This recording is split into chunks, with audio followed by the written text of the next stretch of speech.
Evan, thank you for coming to Stockholm for this program. Since this is your first program as a sports envoy, can you just tell us a little bit about your thoughts about being named a sports envoy and your feelings about the program and Sure. the future? Well, we're here right now in Stockholm, Sweden, and we're at the Globe Arena in Stockholm. I'm getting ready to do my practice session for a big gala event that's going to happen tonight called Stockholm Ice, and that marks the official start of my work as a sports envoy for the U.S. State Department, and I'm really excited to be here. Obviously, it's a huge honor, and I think it's great to kick it off with a skating event because it's really relevant to my career as an Olympic figure skater, and also it gives a lot of our team here in Stockholm from the U.S. Embassy a chance to kind of see what I do before we dive into the real envoy activities of tomorrow, which are going to be working with some kids, youth, and teen groups, a couple of speeches and receptions, and some meetings with different companies and different groups here in Stockholm, and just talking about, you know, how important sports are to culture and to life and the positive effects that being healthy and having an active lifestyle can leave on anyone's life, not just kids, but really anyone of any age. Thank you, Evan. So, obviously sports have had a very important impact on your life. Can you tell us just a little bit about how you got involved in sport? I know you do a lot of different sports also. Can you tell us a little bit about all the different types of things that you do and how sports has impacted your life, beyond the obvious? Sure. Sports has been such a huge part of my life, obviously because I'm an athlete by profession, and the Olympics has always been a dream of mine. I grew up in Chicago and I idolized Michael Jordan and had so many other role models in sports. And my family had a very rich tradition of athletes succeeding on the college level and high school level and club level. So from a young age, I was brought up with an understanding of sports and a diverse schedule of sports. And I just read, like I said, from Michael Jordan about his experience at the Olympics, and I knew that it was a different type of event than most others, and that it was something that I wanted to be a part of. What sport would, you know, eventually be my vehicle to get there, I did not know yet. And I started skating when I was about 8 years old, and I was terrible at it. I was not naturally talented like so many of the great stars and great athletes that I compete with and train with. But I really enjoyed it after I could skate fast and feel the wind in my face, and there were things about skating that I couldn't get anywhere else. And I still feel that to this day. I have a love for it, and I have a lot of other things going on in my life and career that I don't want to say they're complicated, but they add other layers than just training and competing. And to this day, when I step on the ice and take my first few laps around and feel the wind in my face, I feel like that skater that I was at 8 years old or 9 years old, and I love it just as much, and I feel lucky to be doing something that I really enjoy. If you weren't a professional athlete, what do you think you'd be doing?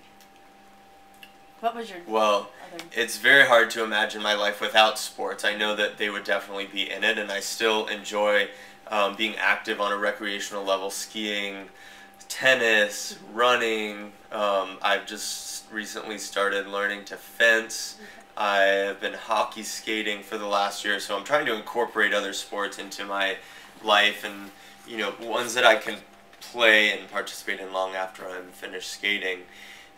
If I wasn't an athlete, I think that I'd probably do something in business. I like the pace of athletics, and so I think a lot of what I've learned in skating, I'm finding out now, is very transferable to other professions. And you know, I'd probably be just as motivated and just as competitive and just as driven in business as you know, I've been in sports. Since you've spent a lot of time traveling all around the world for your profession, you've had a chance to meet with people from all different cultures. What do you tell them about America and the American experience? Well, I travel quite a bit for my profession, and I find myself in sometimes really obscure places, and it's not just the country or the city that make it obscure, but it's that it's an outskirt of a city or a suburb of a major city or a very remote little town in South Korea, and I find myself in places where I'm surprised that they don't already have opinions about America because they're not exposed to mainstream media. And I think they're glad to see Americans come into town, and we always arrive with a big smile on our face and a lot of respect for the local culture. And I think it's something that we're fortunate to have an education of in our school system, and you know, to really have a education about world history and diverse cultures, and be able to walk in with respect for the way that they live, and not you know, kind of walk in and try to impose our views on them. So I always try to be that, to listen first wherever I go, and to just take a few minutes to study and familiarize myself with their customs and cultures, because it is a very diverse world, and there's a lot of places that I visit that are so different and so foreign to an American. Do you have a guilty pleasure? I have a lot of guilty pleasures. I don't know if they're so guilty necessarily, but I have a lot of pleasures, I should say. Like I've said, I love sports very much, and whenever I have free time, I like to be active and participate in something that I can do and not feel pressure, not feel like I have to be competitive necessarily, but I can take on a more recreational level. I love movies. I like photography a lot, so I'm a magazine junkie. I'm always flipping through magazines looking at photography, and I like old movies for different reasons, and I like new movies. I like to watch the cinematography and the precision of an old movie, and how really concise they were frame by frame about color and contrast and the characters and highlighting them. And then I like, you know, modern stories and modern plots of modern films. I like music. Music is a huge part of my life because I use it as a tool throughout the day, and for the most obvious reason, I'm skating to music, so I have to have an understanding of different types, from classical, if I'm doing something performance driven, to, you know, hip hop and rap and things that I use to get pumped up for a training session, or Sinatra. Yesterday I went for a run and I was listening to a Sinatra album, and so you know, I really enjoy music as well, and I love to read, and I love to learn, and most importantly, I love meeting new people, and that's where this Envoy experience has already been so great for me, having the opportunity to meet and mingle with groups that I ordinarily may have not had the opportunity to be involved with.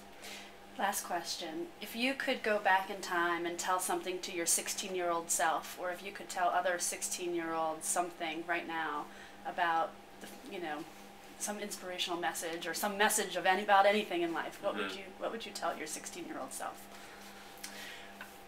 It's a good question to ask what I would tell my 16-year-old self now, looking back on that time in my life. And I think I was very hard on myself when I was that age, 15, 16, 17, and I was knowing that skating and going for the Olympics may be something that was really within my reach, and for the first time I actually believed that there was a chance that I could do it, and I was looking forward to the Olympics in Torino and trying hard to get even up to the Olympic level to try out for that team. And you know, I was balancing school and training, and I was training, you know, starting at 5 o'clock in the morning before school, then going to school full time, then training after school, and so I had a grueling pace, and I had a hard time a lot of times keeping going, and I would get exhausted, or I would get discouraged if I didn't have a great grade on a paper, or if I had a bad day at skating, and I really beat myself up about it. And I think looking back, and that's why I say it's a difficult question, I was shaped so much by, you know, that drive that I had and not giving up. And even at times where I maybe thought that I should, I kept pushing through, and it got easier as I focused just on training. Once, you know, I relocated to train for the Olympics in Torino and later on Vancouver, you know, my plate that was so full became less full, and my, you know, one goal of winning that gold medal was the only thing on it. But I do think that going through that hard work and that persistence and perseverance that I had to have as a 16-year-old definitely shaped the way that I train now and the way that I look at competition, and even, you know, on a business side, the way that I treat my career and look at it. And so I would just probably tell myself if I went back, work even harder, keep going. And that's a lot of the advice that I give to adolescents is, don't be afraid of what you love, don't be afraid of your goals, because it can be intimidating, especially as your self-confidence and self-awareness and esteem are growing. It can be quite intimidating to think, I could actually achieve my goal, whether it's to put an album out as a musician, or whether it's to get a scholarship to the university that you've always dreamt of going to. And so not being afraid of your dream and really working towards it on a very specific level, I think is what made me successful. But I've also heard that echoed from a lot of successful people, is that they knew when they were a teenager what they loved and what they wanted to do, and that goal became even more clear and concise as their lives went on. Well, thank you, Evan. I think based on your successes, your story, like you said, your dedication, you really epitomize everything that we as Americans would want to have in a sports envoy who's representing our country and our values. Thank you. So thank you so much for coming to Stockholm, and thank you so much for your time. Thank you. Thank you.